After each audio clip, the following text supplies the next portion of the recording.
মানে সঁচা কথা ক'বলৈ গ'লে আমি অসম বিধানসভালৈ বাট চাই থাকো যে অসমৰ যিবিলাক মৌলিক সমস্যা সেই সমস্যাবিলাক যাতে অসম বিধানসভাত আলোচনা হয়, চৰ্চা হয়, সমাধানৰ পথ যাতে উলিয়াই বিধানসভায়, তেনেকুৱা আশা এটা কৰি আমি বিধানসভালৈ বাট চাই থাকো। কিন্তু এবাৰ দেখিলো এই গোটেই পিৰিয়ডটোত, এই 2025 চনৰ যিটো অসম বিধানসভা বাজেট অধিৱেশন আছিল, এই দীঘলীয়া পিৰিয়ডটোত কিন্তু ৰাইজৰ সমস্যাক লৈ বিধানসভাত আলোচনা হোৱা নেদেখিলো। আমি বিধানসভাত সেই সম্পৰ্কে বিতৰ্ক হোৱা নেদেখিলো। শাসক বিৰোধী পক্ষৰ মাজত কেৱল আপোনাৰ ঠেলা হেঁচা, বোকাচতীয়াৰ ৰাজনীতি, তাক বাদ দি উন্নয়নমূলক কোনো ধৰণৰ কথা বতৰা, ৰাইজৰ সমস্যাক লৈ কোনো ধৰণৰ কথা বতৰাই এইবাৰ অসম বিধানসভাত স্থান নাপালে, সেইটো অত্যন্ত দুৰ্ভাগ্যজনক।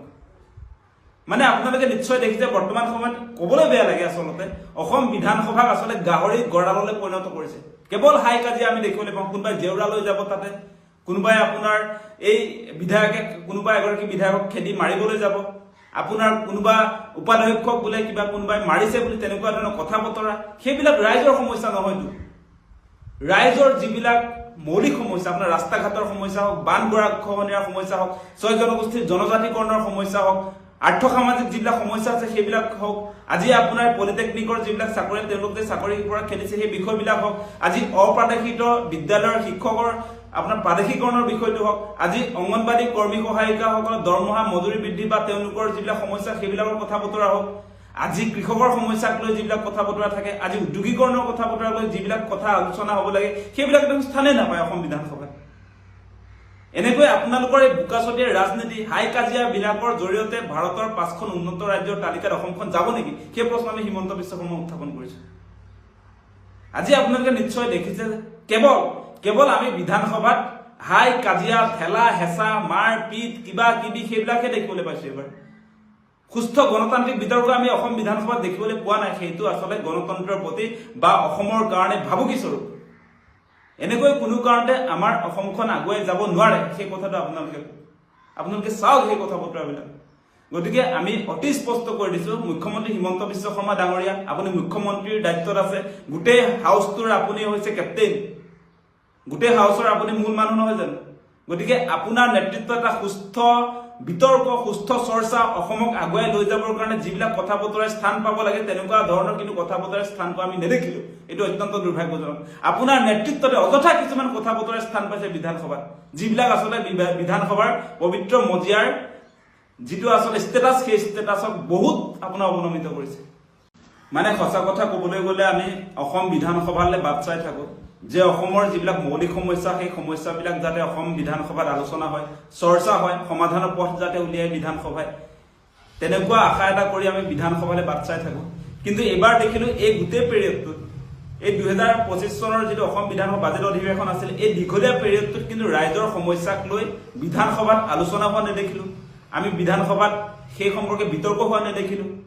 শাসক বিৰোধী পক্ষৰ মাজত কেৱল আপোনাৰ ঠেলা হেঁচা, বোকাচতীয়াৰ ৰাজনীতি, তাক বাদ দি উন্নয়নমূলক কোনো ধৰণৰ কথা বতৰা, ৰাইজৰ সমস্যাক লৈ কোনো ধৰণৰ কথা বতৰাই এইবাৰ অসম বিধানসভাত স্থান নাপালে, সেইটো অত্যন্ত দুৰ্ভাগ্যজনক।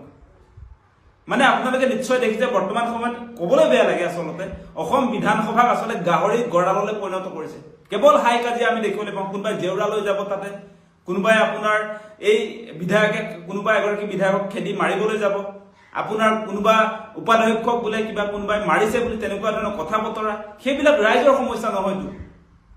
ৰাইজৰ যিবিলাক মৌলিক সমস্যা, আপোনাৰ ৰাস্তা ঘাটৰ সমস্যা হওক, বান গৰাখহনীয়াৰ সমস্যা হওক, ছয় জনগোষ্ঠীৰ জনজাতিকৰণৰ সমস্যা হওক, আৰ্থ সামাজিক যিবিলাক সমস্যা আছে সেইবিলাক হওক, আজি আপোনাৰ পলিটেকনিকৰ যিবিলাক চাকৰি তেওঁলোকে চাকৰিৰ পৰা খেলিছে সেই বিষয়বিলাক হওক, আজি অপ্ৰাদেশিত বিদ্যালয়ৰ শিক্ষকৰ আপোনাৰ প্ৰাদেশিকৰণৰ বিষয়টো হওক, আজি অংগনবাদী কৰ্মী সহায়িকাসকলৰ দৰমহা মজুৰি বৃদ্ধি বা তেওঁলোকৰ যিবিলাক সমস্যা সেইবিলাকৰ কথা বতৰা হওক, আজি কৃষকৰ সমস্যাক লৈ যিবিলাক কথা বতৰা থাকে, আজি উদ্যোগীকৰণৰ কথা বতৰা লৈ যিবিলাক কথা আলোচনা হ'ব লাগে সেইবিলাক একদম স্থানেই নাপায় অসম বিধানসভাত।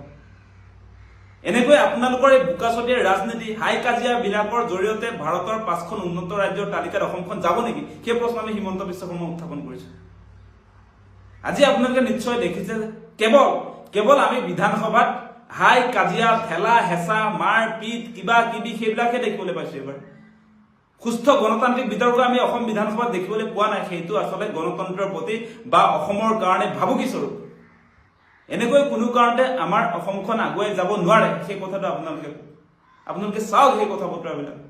গতিকে আমি অতি স্পষ্ট কৰি দিছো মুখ্যমন্ত্ৰী হিমন্ত বিশ্ব শৰ্মা ডাঙৰীয়া আপুনি মুখ্যমন্ত্ৰীৰ দায়িত্বত আছে গোটেই হাউচটোৰ আপুনি হৈছে কেপ্টেইন গোটেই হাউচৰ আপুনি মূল মানুহ নহয় জানো গতিকে আপোনাৰ নেতৃত্বত এটা সুস্থ বিতৰ্ক সুস্থ চৰ্চা অসমক আগুৱাই লৈ যাবৰ কাৰণে যিবিলাক কথা বতৰাৰ স্থান পাব লাগে তেনেকুৱা ধৰণৰ কিন্তু কথা বতৰাৰ স্থানটো আমি নেদেখিলো এইটো অত্যন্ত দুৰ্ভাগ্যজনক আপোনাৰ নেতৃত্বতে অযথা কিছুমান কথা বতৰাৰ স্থান পাইছে বিধানসভাত যিবিলাক আসলে বিধানসভাৰ পবিত্ৰ মজিয়াৰ যিটো আসলে ষ্টেটাছ সেই ষ্টেটাছক বহুত আপোনাৰ অৱনমিত কৰিছে যিকোনো খবৰৰ বাবে যোগাযোগ কৰক 7099017330 লগতে 7099017110 নম্বৰত